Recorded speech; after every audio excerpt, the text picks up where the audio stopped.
तो आज हम लोग ये देखेंगे कि थेल्स प्रमेय क्या होता है और उसे किस तरीके से हम प्रूफ कर सकते हैं।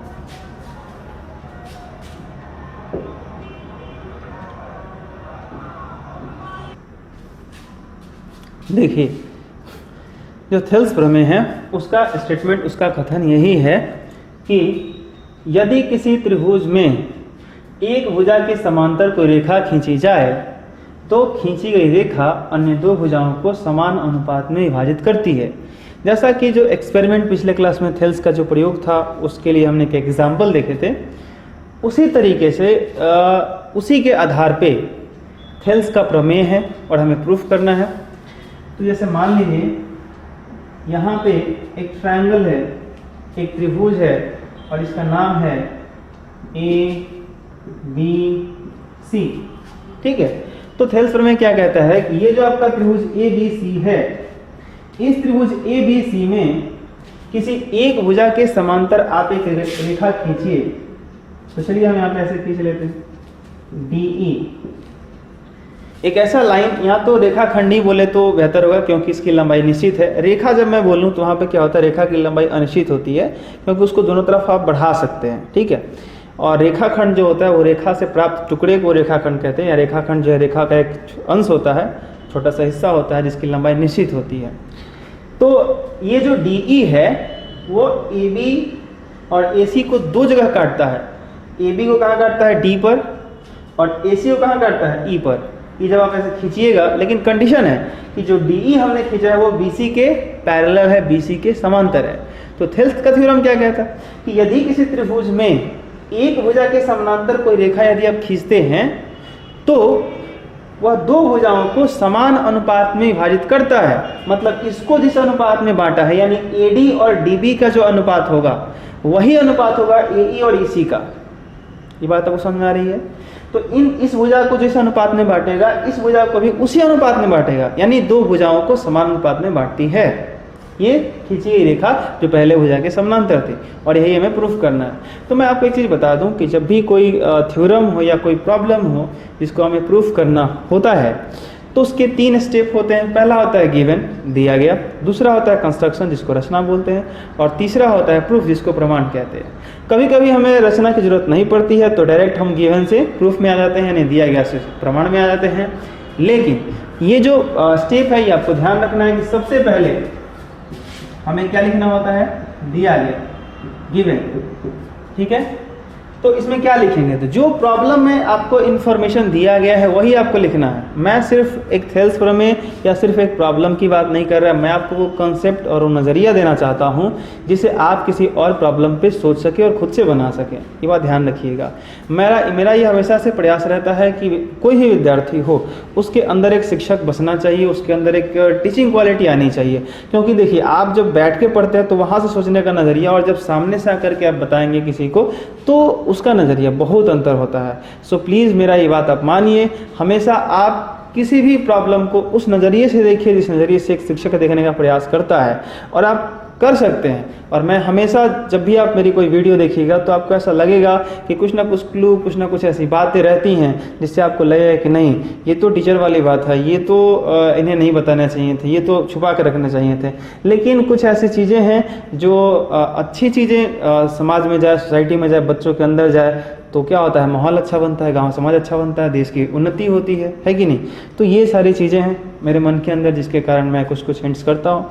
तो इस नज़रिए पे आप गौर कीजिएगा कि किस तरीके से प्रॉब्लम को सॉल्व करें। क्वेश्चन सॉल्व करना बड़ी बात नहीं होती है, क्वेश्चन आप सॉल्व कर सकते हैं, लेकिन अगर आपके पास एक बार आपका नज़रिया बिल्डअप हो गया, आपके अंदर नज़रिया आ गया किसी प्रॉब्लम को समझने का, देखने का, तो आप किसी का वेट नहीं करेंगे, आप किसी को हेल्प कर सकते हैं। जब तक आप ये सोचेंगे कि ये प्रॉब्लम टफ है या इसके सर ही बताएंगे या ऐसा ही बिना बताए हमसे बनेगा नहीं, तो ये नज़रिया को ख़त्म करिए। आप ये सोचिए कि आपसे कितना हो सकता है। जब आप ये सोचेंगे तो एक दिन ऐसा आएगा कि आप स्वयं जो है सो कि बहुत सारे प्रश्नों का, और वो चाहे आपके विषय से संबंधित हो या आपके जीवन से संबंधित हो, आपको इंतज़ार नहीं करना पड़ेगा, आप खुद सॉल्व कर सकते हैं, ठीक है। तो आप ध्यान रखिए। खैर, तो सबसे पहले यहाँ पे ये जो त्रिभुज ABC है, इसमें जो दिया गया है, जो प्रॉब्लम हो या थ्योरम हो, उसमें उसके अच्छे से प्रॉब्लम को पढ़िए। दिया गया में क्या लिखते हैं हम लोग लैंग्वेज से उसको सजाते हैं, बढ़िया से लिखते हैं, लेकिन जो दिया गया वो ऐसा नहीं कि अपने तरह से मिर्च मसाला डाल देना है। जो अगर एक्स्ट्रा डालेंगे या खींचेंगे तो उसको कंस्ट्रक्शन में लिखेंगे, रचना में लिखेंगे, ठीक है, जिसकी जरूरत होगी हमें उसको हम कंस्ट्रक्शन में करेंगे। लेकिन यहाँ पे जो दिया गया वही हम लिखेंगे। तो क्या लिखेंगे कि त्रिभुज ABC में BC समानांतर DE, ये समानांतर का चिन्ह है, BC समानांतर DE, ये जो DE है वो BC के समानांतर है। तो इसी को ऐसे लिख लीजिए DE समानांतर BC, मैं इसको ऐसे भी कर दे रहा हूँ, DE समानांतर BC दिया गया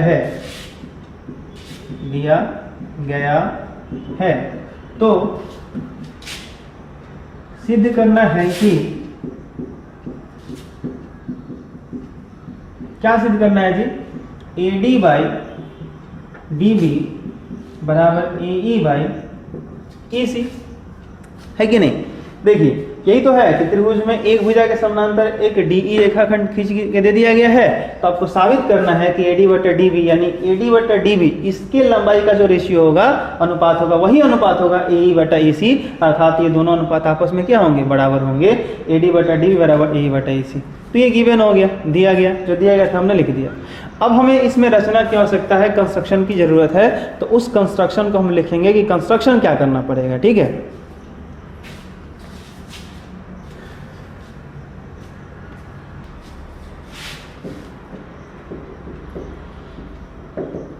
रचना कंस्ट्रक्शन में क्या करना है, तो देखिए ये जो पॉइंट D है, यहां से AC पर एक लंब डालना है, एक ऐसा लाइन खींचना है जो AC पर परपेंडिकुलर हो। जैसे मान लीजिए ऐसा एक लाइन है और यहाँ पे एक पॉइंट है, तो यहाँ से आप ऐसे खींच दीजिएगा, जो यहाँ पे 91 है, तो हम क्या बोलेंगे कि ये वाला जो है वो इस लाइन पे क्या है, परपेंडिकुलर है, ठीक है। तो यहाँ पे हमें क्या करना है, DF क्या है, DF लंब है किस पर, AC पर। तो जो AC पे लंब है वो AE पे भी लंब कहा जा सकता है। ये इसको आप कितना भी बढ़ा लीजिए इनफाइनाइटली, ठीक है, इधर बढ़ा लीजिए, इधर बढ़ा लीजिए। अगर बिंदु D से DF इस पे लंब है AC पर, तो इस सरल रेखा के पूरे सरल रेखा भी लीजिएगा या कितनी भी लंबाई ले लीजिए, हम कहेंगे कि ये उस पे लंब है। अच्छा, ये जो बिंदु E है, इससे इस पे लंब डालना है, फिर E से AB पर, ये जो रेखा खंड AB है, त्रिभुज का भुजा AB है, इस पे E से लंब डालना है, और ये हमारा EH है, ठीक है, ओके। और B से E को मिलाते हैं और D से C को। इतना कंस्ट्रक्शन आपको लिखना है, जो मैंने किया क्या कि बिंदु D से DF लंब AC डाला, बिंदु E से EH लंब AB डाला, और BE और CD को मिलाया। ये कंस्ट्रक्शन है हमारा,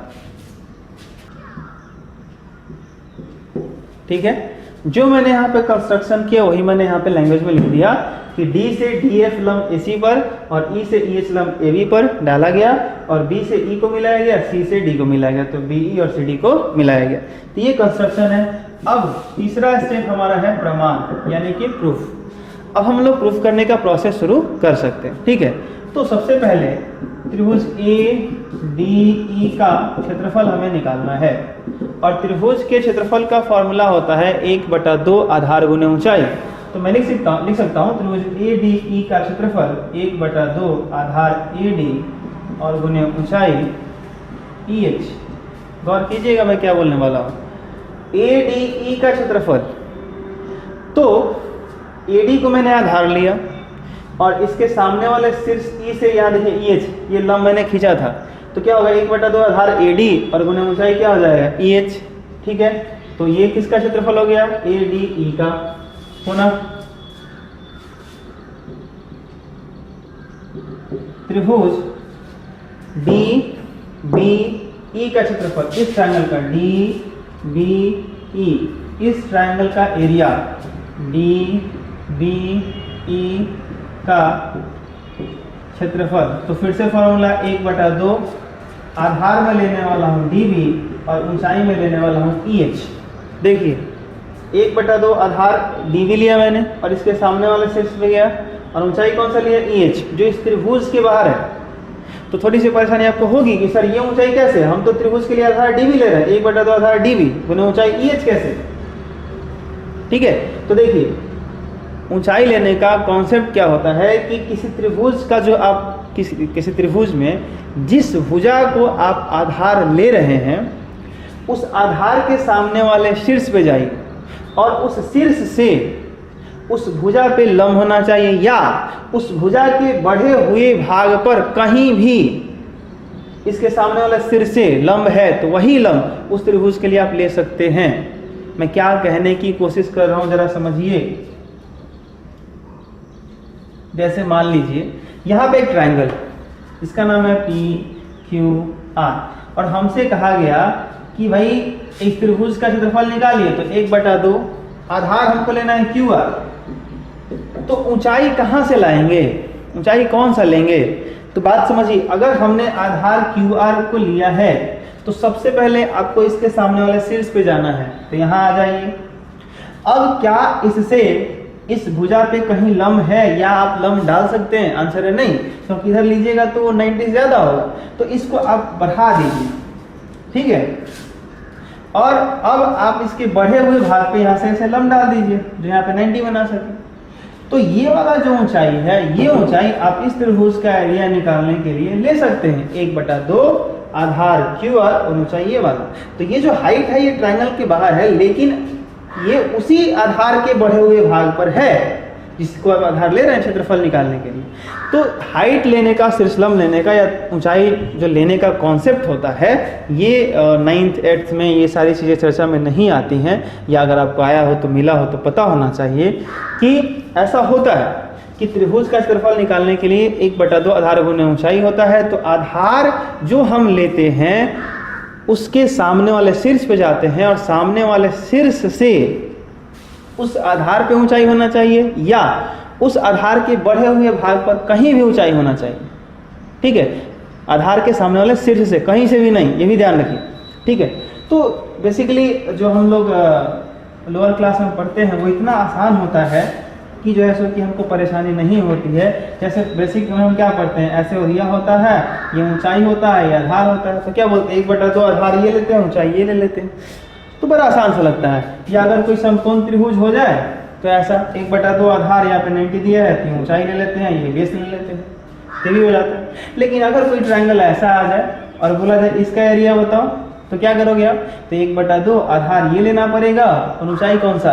तो आधार के सामने वाले शीर्ष पे जाइए और शीर्ष से इस आधार के बढ़े हुए भाग पर ऊंचाई दिखे, तो यही ऊंचाई इस ट्रायंगल के एरिया में भी काम आ जाएगा, ठीक है। और मान लीजिए कि यहाँ से यहाँ तक ये 12 है, ठीक है।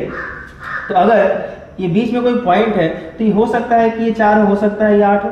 आप कुछ भी इनको 2 पार्ट में बांटिए, 4 8 7 5 कुछ भी कर सकते हैं, ये आपके जिम्मे में छोड़ता हूँ। ये जो हाइट है इसको मैं 6 ले लेता हूँ। मान लीजिए कि 6 सेंटीमीटर है, ये 4 सेंटीमीटर है, 8 है, टोटल 12 है। तो एक काम करिए कि ये जो समकोण त्रिभुज है बड़ा वाला, इसका क्षेत्रफल निकालिए। 1/2 आधार 12 गुने ऊंचाई, 1/2 आधार पूरा 12 ले लीजिए और ऊंचाई क्या ले लीजिए 6। तो सॉल्व करिए, कितना आएगा? 2 6 12 और 6 में 6 से गुना करिए, 36 सेंटीमीटर स्क्वायर आ गया। इस पूरे ट्रायंगल के एरिया आ गया, ठीक है। अब क्या कीजिए, इस त्रिभुज का क्षेत्रफल निकालिए और इस त्रिभुज का क्षेत्रफल निकालिए और जोड़ के देखिए कि क्या यह बड़ा वाला त्रिभुज के क्षेत्रफल के बराबर आता है। अगर आता है तो सही है, लेकिन हम यहाँ पे कॉन्सेप्ट वो लगाने वाले जो इसमें चर्चा चल रही है। वो कॉन्सेप्ट क्या है कि इस त्रिभुज का क्षेत्रफल हमें निकालना है, तो 1/2 आधार में लेने वाला हूँ 8, ऊंचाई में कौन सा लेने वाला हूँ? तो ये जो आधार है इसके सामने वाले शीर्ष पे गया, यहाँ से इसके बढ़े हुए भाग पर ऊंचाई ये वाला जो त्रिभुज से बाहर है और इसकी लंबाई कितनी है 6, तो ले लिया मैंने। 2 चौका 8, 6 चौका 24 सेंटीमीटर स्क्वायर, इसका एरिया आया 24। अब जरा इसका निकालिए, ये तो अच्छी बात है कि ये समकोण त्रिभुज है। तो 1/2 आधार कितना 4 और ऊंचाई कितना 6, सॉल्व कीजिए। 2 गुना 4 6 गुना 12, तो इसका आ गया 12। ये 24 है और ये 12 दोनों को जोड़िए, 36 आ जाएगा। और ये 36 है पूरा का पूरा, पहले हमने निकाल कर रखा है यहाँ पे। तो आप बताओ वो कॉन्सेप्ट सही है या गलत है या क्या है? कॉन्सेप्ट होता है, ये अगर आप समझ गए तो आपको कभी भी हाइट और बेस को समझने में प्रॉब्लम नहीं हो। और यहाँ से आप आज ये कन्फ्यूज़न दूर कर सकते हैं कि जो आपके अंदर बैठा हुआ है कि त्रिभुज के सिर्फ नीचे वाला जो भुजा होता है उसको आधार ले सकते हैं, उसको दूर करिए। त्रिभुज के किसी भी भुजा को आधार ले सकते हैं आप। ये भी आपका आधार हो सकता है, ये भी आधार हो सकता है, ये भी आधार हो सकता है। डिपेंड इस पे करता है कि हाइट कहाँ से आप ले रहे हैं और हाइट कहाँ से दिया हुआ है। ठीक है, अगर ये आधार लेते हैं तो इसके सामने वाले सिर से ये ऊंचाई आपको चाहिए। अगर ये आधार ले रहे हैं तो इसके सामने वाले सिर से ये ऊंचाई चाहिए। अगर ये आधार ले रहे हैं तो इसके सामने वाले सिर से ये ऊंचाई चाहिए। तो जो भी आप बेस ले रहे हैं उसके सामने वाले शीर्ष पे जाइए और वहाँ से देखिए कि उस भुजा पे हाइट है या नहीं, या उसके बढ़ाए हुए भाग पर हाइट है कि नहीं। अगर वो हाइट है तो उसको लेकर के आप एरिया निकाल सकते हैं। ठीक है, तो ये त्रिभुज के क्षेत्रफल निकालने का कॉन्सेप्ट होता है और इसे आप ध्यान रखें।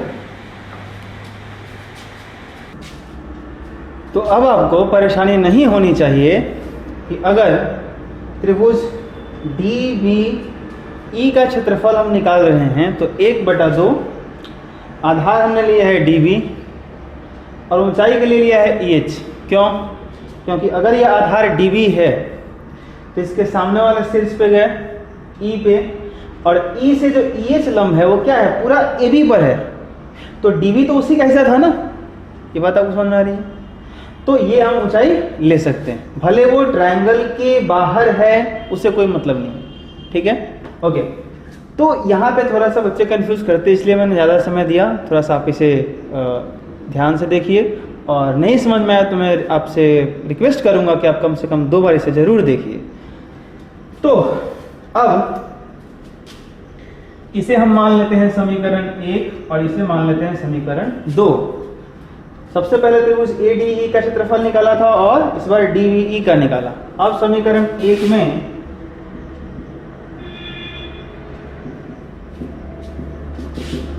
समीकरण 2 से भाग देने पर, भाग दीजिएगा तो क्या होगा, इस त्रिभुज के क्षेत्रफल में इस त्रिभुज के क्षेत्रफल से भाग देना। तो ऐसे लिखेंगे ADE, देखिए AR का यहाँ मतलब है एरिया, एरिया यानी कि क्षेत्रफल। तो क्या पढ़ेंगे, त्रिभुज ADE का क्षेत्रफल बटा कौन सा, DBE, त्रिभुज DBE का क्षेत्रफल बराबर। तो इसके क्षेत्रफल में इसके क्षेत्रफल से भाग देना है, तो दीजिए 1/2 आधार AD गुने ऊंचाई EH, और इसका क्या था 1/2 आधार DB और गुने ऊंचाई EH था। अब क्या क्या कैंसिल हो सकता है, तो हाफ कैंसिल हो जाएगा और EH से EH कैंसिल हो जाएगा, बचेगा क्या AD/DB। तो क्या हुआ, area of triangle ADE by area of triangle DBE बराबर आया AD/DB। ये हुआ समीकरण 3, और इस समीकरण 3 को संभाल के रखना पड़ेगा, आगे हमारे काम आएगा।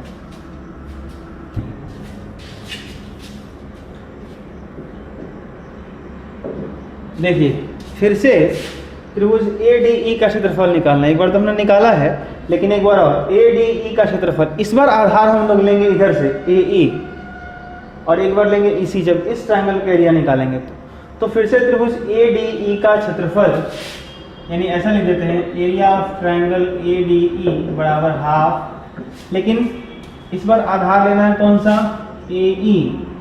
तो जरा ऊंचाई सोचिए क्या होना चाहिए, DF। ये हुआ समीकरण 4।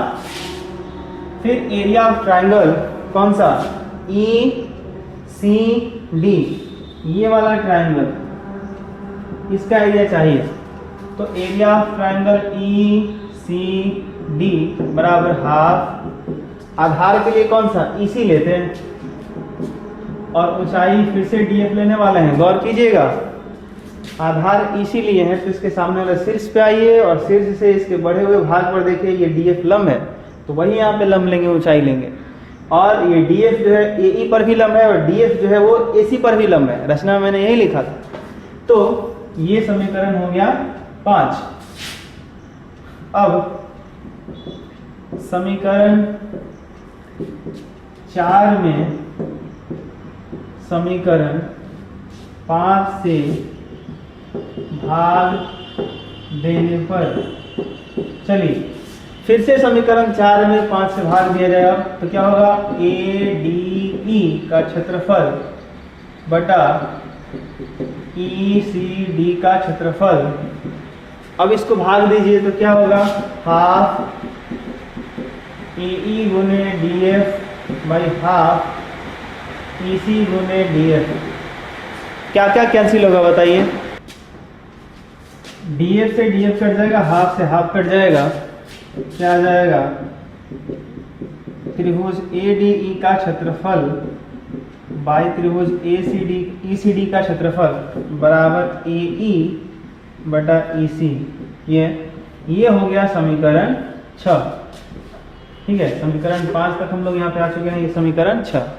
ठीक है, अब समीकरण 6 में और 3 में जरा गौर से देखिए, त्रिभुज ADE का क्षेत्रफल त्रिभुज ADE का क्षेत्रफल और त्रिभुज DB का क्षेत्रफल त्रिभुज ECD का क्षेत्रफल, तो ऊपर वाला सेम है, नीचे वाला अलग अलग है। लेकिन आपको पता होना चाहिए कि त्रिभुज DBE ये वाला जो ट्रायंगल है और ECD ये वाला जो ट्रायंगल है, इन दोनों को आप ऐसा भी मान सकते हैं। जरा मैं बाहर उसको करके दिखाऊं आपको, ऐसे ध्यान से देखिएगा। ये त्रिभुज है DBE और ये ट्रायंगल कौन सा है, एक इधर से है ECD ये वाला। तो आप इसको ऐसा भी सोच सकते हैं कि ये जो दोनों ट्रायंगल हैं ये इस पैरेलल लाइन के बीच में है। ये जो BC था इसके समानांतर हमने DE को खींचा था, तो ये जो ट्रायंगल है DBE वो इस समानांतर रेखा के बीच में है और दोनों रेखा को टच कर रहा है। अच्छा, ये जो है ECD ये भी उन्हीं दोनों समानांतर रेखा के बीच में है जिस समानांतर रेखा के बीच में DBE है, यानी दोनों त्रिभुज समान समांतर रेखा के बीच में हैं। और गौर से देखिए, जो DE है वो दोनों में कॉमन है, जिसे आप आधार मान सकते हैं, बेस की तरह सोच सकते हैं। तो अगर इसको आधार लीजिएगा तो दोनों त्रिभुज का आधार बराबर हो जाएगा, इसका भी आधार वही और इसका भी आधार वही, तो आधार समान है। और जब दो त्रिभुज समान समांतर रेखा के बीच होते हैं तो उनकी ऊंचाई भी बराबर होती है, और जब ऊंचाई बराबर होगी तो त्रिभुज का क्षेत्रफल 1/2 आधार गुना ऊंचाई होता है। तो आधार भी दोनों के बराबर और हाइट भी बराबर, इसलिए दोनों का क्षेत्रफल भी बराबर होगा। तो आप यहाँ पे एक लाइन यूज कर सकते हैं कि हम जानते हैं, यहाँ पे आप एक लाइन लिखिएगा जरूर कि हम जानते हैं कि यदि दो त्रिभुज समान समांतर रेखाओं के बीच स्थित हों और उनके आधार समान हो तो उनके क्षेत्रफल भी बराबर होते हैं। इसलिए आप लिख सकते हैं कि एरिया ऑफ ट्रायंगल ECD बराबर एरिया ऑफ ट्रायंगल DBE। देखिए ये मैंने क्या लिखा, जो मैंने स्टेटमेंट बोला वो कथन लिख करके आप ये लिख सकते हैं कि इस त्रिभुज का क्षेत्रफल नीचे वाला और ये जो नीचे वाला, ये दोनों बराबर होंगे क्योंकि इन दोनों का आधार DE है और दोनों समान समांतर रेखा के बीच में है, तो हाइट भी बराबर हो जाएगा और इसलिए उनका एरिया भी बराबर होगा। ठीक है, तो अगर ये दोनों बराबर हो गए तो आप किसी एक के नीचे से चेंज कर दो जरा। अगर यहाँ पे ECD है तो ECD का जो एरिया वही DBE का एरिया है, तो ECD के एरिया को हटा के आप DB लिख सकते हैं। जरा लिखिए क्या मिलने वाला है, देखिए क्या मिल सकता है आपको, जरा सोचिए। Area of triangle ADE by area of triangle ECD जो है ना, इसको हटा क्या लिखना है, एरिया ऑफ ट्रायंगल DBE, क्योंकि बराबर है ऐसा लिख सकते हैं। और बराबर कितना, AE बटा EC, ये है तो वही ना, इक्वेशन जो था मैंने वही लिखा, सिर्फ नीचे वाला इसलिए चेंज किया, DB इसलिए लिखा क्योंकि ECD और DB की एरिया बराबर थी, तो हमने कर सकते हैं। अब ये हो गया समीकरण 7। अब 3 और 7 को देखिए, इसका जो LHS है और इसका जो LHS है वो बराबर है, तो LHS अगर बराबर है तो RHS भी बराबर होगा। और अब आप लिख सकते हैं समीकरण 7 और 3 से क्या, जरा सोचिए, RHS क्या निकल के आएगा, समीकरण 3 और 7 से वो जो AD बाई DB है वो बराबर होगा AE बाई EC के, और यही थेल्स प्रमेय है, यही थेल्स थ्योरम है। ठीक है, तो अगर किसी त्रिभुज में एक भुजा के समांतर कोई रेखा खींचते हैं, बीसी के समांतर हमने डी खींचा था, और ये क्या किया, बाकी दो भुजाओं को, अन्य दो भुजाओं को समान अनुपात में विभाजित करता है। भले हमने तरीका जो भी अपनाया हो कंस्ट्रक्शन करके, लेकिन जब हम प्रूफ करते हैं तो ये आता है और ये होता है। और इसका जो बैकग्राउंड था, किस तरीके से ये होता है, प्रैक्टिकल भी अगर आप प्रूफ करना चाहते हैं तो पीछे वाला जो थेल्स ने एक्सपेरिमेंट किए थे उसके लिए हमने एक क्रियाकलाप किया था, आप जा करके उस क्रियाकलाप को देखिए इसके पिछले वाले वीडियो में। ठीक है, so thank you so much. ये थेल्स थ्योरम था, इसे प्रैक्टिस कीजिए, जितना प्रैक्टिस कीजिएगा उतना ही आपके लिए आगे का ज्योमेट्री आसान होगा, क्योंकि सारा का सारा इसी पे बेस्ड है। ठीक है, तो ये बहुत इंपॉर्टेंट है। So thank you so much, बहुत बहुत धन्यवाद आप सबका, बहुत बहुत धन्यवाद।